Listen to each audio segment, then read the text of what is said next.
Most of the time, if you are the most knowledgeable person in the room, you should be talking the least.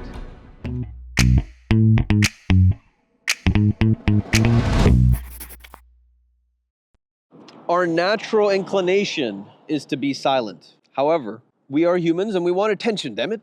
So, how do we get that attention without being absolute assholes, right? How do we figure out when to talk and when to listen and when to learn? How do we humiliate ourselves internally and by virtue of that become more humble? Is that even a priority? Does it matter? It does matter, in my opinion, because there have been in my life so many circumstances that I have not spent the time to listen, and I have gone and smashed my head against the wall metaphorically. And I wish that humans, myself included, had the ability to just take a lesson and be like, obviously you're right. But it's hard to tell. It's hard to tell if we're receiving the advice from the type of person that we want to receive the advice from, if even though they're a hypocrite, their advice is still meaningful. It's hard to know if that particular piece of advice applies to our particular life circumstance.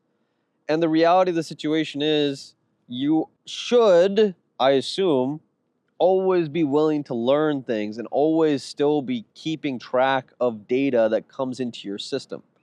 And I had this conversation with my book club recently, which was, you know, I usually don't have too many regrets because I'm constantly categorizing the advice and the data that I get into the right buckets. So, I have a store of information, wisdom, I suppose, for my personal social life, for my business social life. I have a store of information for finance. I have a store of information for leadership.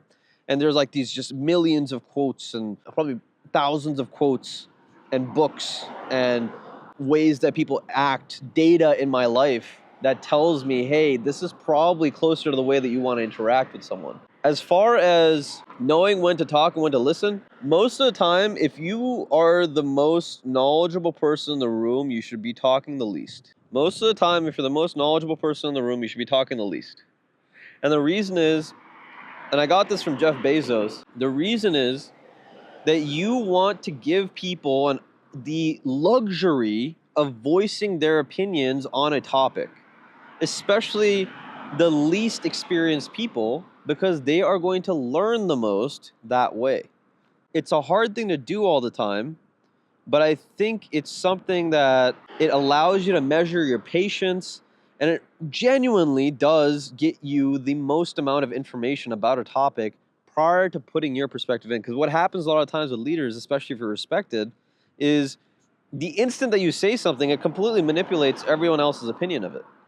So what you want to do is get free slate of everyone's opinion, starting with the least senior ranking officer or least senior ranking position, and work your way up until the person that has the most experience can cap it off and say, okay, given all the information that we have and given my perspective on it, perhaps I have something to lend here. And what that tells you is that the most mature, the most useful people in the world are the ones that are often listening the most to the people that they're around. Talking's easy, man. Listening's the hard part, right? There was a song. What was the song? It was Problem Solver by Slim Dan. Go listen to that song, Problem Solver by Slim Dan. He talks about his girlfriend, and he talks about how she used to come home and she would be venting to him, and he would immediately cut her off and point to a solution. It's not about the fucking solution sometimes, guys. It's about being there for someone sometimes.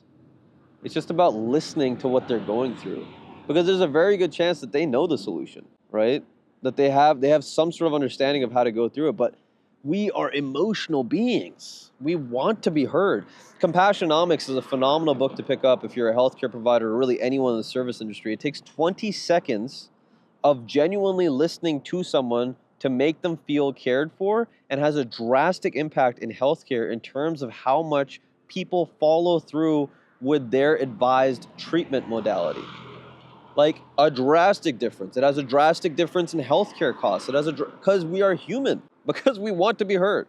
Now, when you know when to talk, Mr. Todd Hoax, who was on the Turabify webinar, a neighbor of mine here in Franklin, and he's been in corporate for a long time and a leader for a long time. He said, you know, sometimes your intuition will tell you that you know something, that in your heart of hearts, you know something. Sometimes you just got to take the risk and say the shit. Because here's the thing, there might be less courageous people than you in the audience, in the crowd, that are actually waiting for someone to say that thing to build on it. So sometimes you got to do the talking. Sometimes you got to say, this is just how I feel. And you'd be surprised how many times when you go out and take a limb and you go and present your personal view of the world, how many people around you will sometimes come and be like, dude, I love that you said that. I'm sure some of you have experienced that. Hey, that question that you asked in class, that was great. That's exactly what I was thinking, right? We need to, in my opinion, I think we need to take more responsibility for those stupid questions, for those like stupid things. Like, again, with Jeff Bezos and some of these bigger CEOs, dude, they ask a lot of stupid questions. Like, how the hell does this thing work? Like, if I was a fifth grader, how would you explain this to me, right? We can't claim to know everything. That's when talking comes in. It's like, okay, you stand for something, you got to voice an opinion. You got a question and you think it's stupid, and you're some sort of leader or something, or you're like the lowest ranking person in the room, ask the damn question, right? If the people in the room are looking at you stupid, they probably don't know very much, right? Most of the time, it's situations where you might feel like you don't have all of the answers and that you are less qualified than everyone else in the room, but those are the best questions.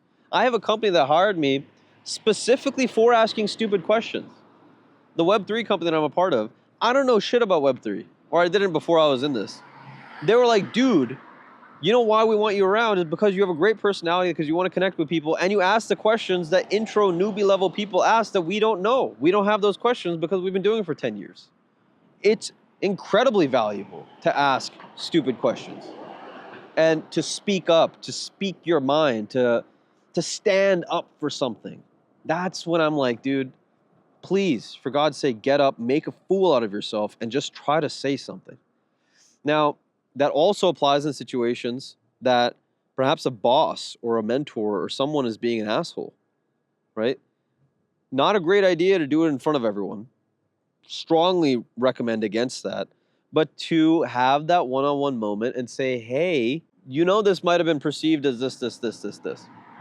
Now, if the person is insecure and they're always looking for yes men and yes women around them, they will probably kick you out of the company. But if you're a part of a mature organization of human beings, the leaders are looking for that insight because they do not have infinite eyeballs and infinite brains and infinite ears. If they are wise, they use the presence, the perception, that's the word, the perception of everyone else around them to aid in making their perception more robust. Super important. Listen first, then you'll have something to talk about. Actualize your potential catalyst. This world needs you.